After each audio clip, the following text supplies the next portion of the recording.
Sir अब ये मैं शरद कोहली जी को आमंत्रित करता हूं। इस देश के बहुत ही जाने माने अर्थशास्त्री हैं। शरद जी, आपका बहुत स्वागत और धन्यवाद। मुझे बताइए कि ये जो नया जीएसटी का नया रिजीम आया है, जिसे कहा जा रहा है कि नेक्स्ट जनरेशन जीएसटी रिफॉर्म है, जो 2 स्लैब खत्म की गई, आम आदमी तक क्या सरकार वो फायदा पहुंचाती दिख रही है?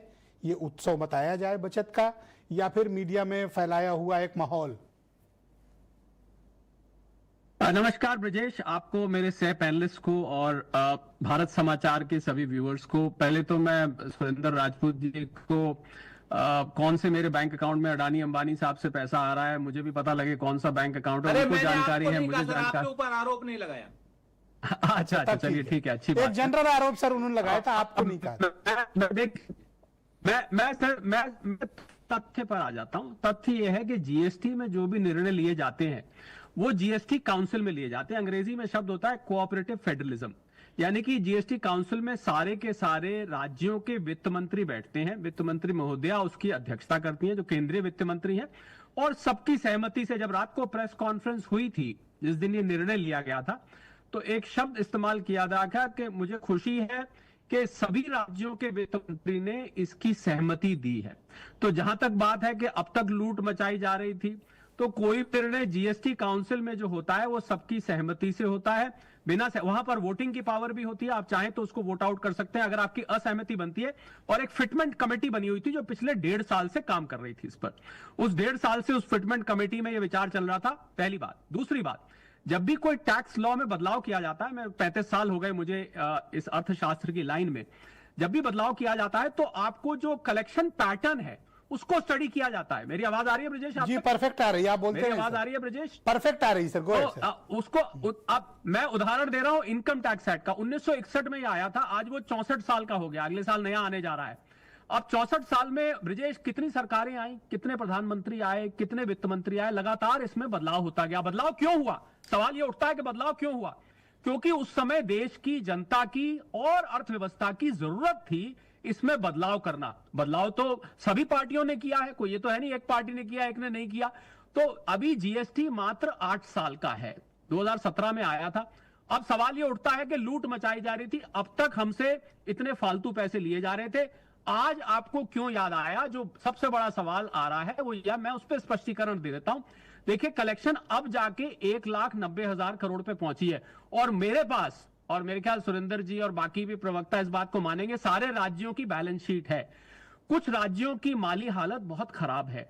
जब जब रेट कट पे बात आती थी, शायद राजपूत साहब और बाकी लोग जो है उनको पता होगा कि जब भी रेट काटने की बात आती थी तो उस समय जिन जिन राज्यों की माली हालत खराब थी वो एतराज करते कि हमारे पास 16-17 टैक्स को मिला के आपने एक टैक्स बना दिया, सिवाय लिकर के और स्टैंप ड्यूटी के और अल्कोहल, लिकर और इलेक्ट्रिसिटी, इन 3 चीजों को पेट्रोलियम प्रोडक्ट भी सम्मिलित है सर, तो वो आज भी वैट वसूला जाता है इस देश में। पेट्रोलियम प्रोडक्ट, ये 3 चीजों को, और क्यों पेट्रोलियम प्रोडक्ट आज तक नहीं आ पाए?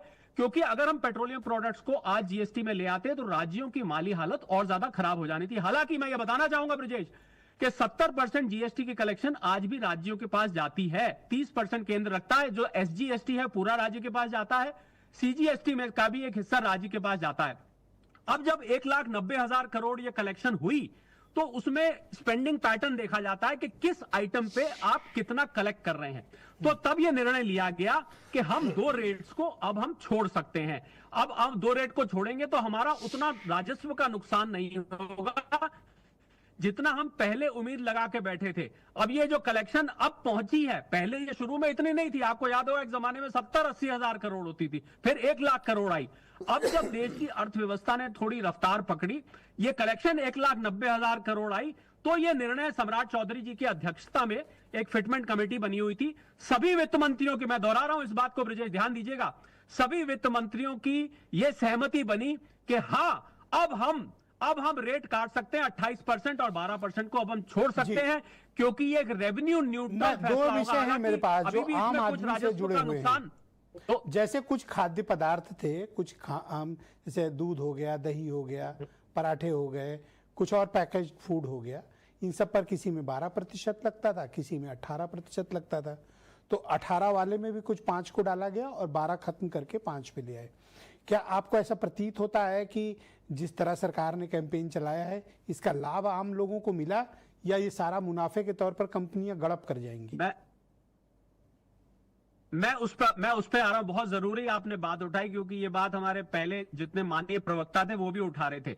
अगर किसी व्यक्ति को यह नजर आता है कि कोई दुकानदार इस जीएसटी का लाभ नहीं पहुंचा रहा है लोगों तक, और वो अपने मुनाफे को, जीएसटी को मुनाफे में कन्वर्ट करके पहले कीमत बढ़ा रहा है, जीएसटी घटा दिखा रहा है, तो मैं एक नंबर आज भारत समाचार के सारे दर्शकों के लिए देना चाहता हूं। आप नोट कर लें इसको, 1800-111-400। ये कंज्यूमर प्रोटेक्शन हेल्पलाइन का नंबर है। कंज्यूमर प्रोटेक्शन हेल्पलाइन.gov.in पर भी आप जाके कंप्लेंट लॉन्च कर सकते हैं। इसके अलावा ब्रजेश, क्या सुरेंद्र राजपूत भी कंप्लेन कर सकते हैं?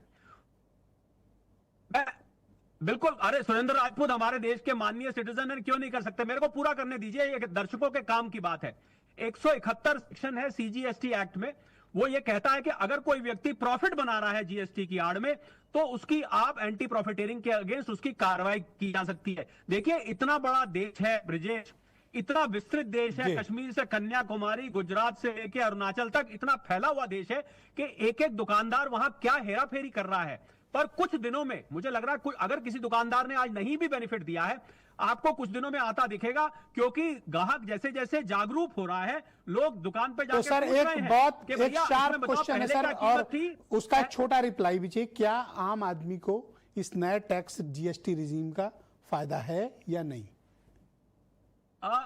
मैं इसको उदाहरण के जरिए दे देता हूं। अगर कोई व्यक्ति 50,000 रुपए महीना कमाता है ब्रजेश, तो उसका 20,000 रुपए ग्रोसरीज पे खर्च होता है। ग्रोसरीज में आती है आपके किचन का सामान, टॉयलेटरीज वगैरह, ये जो आप डिपार्टमेंटल स्टोर में जाके खरीदते हैं।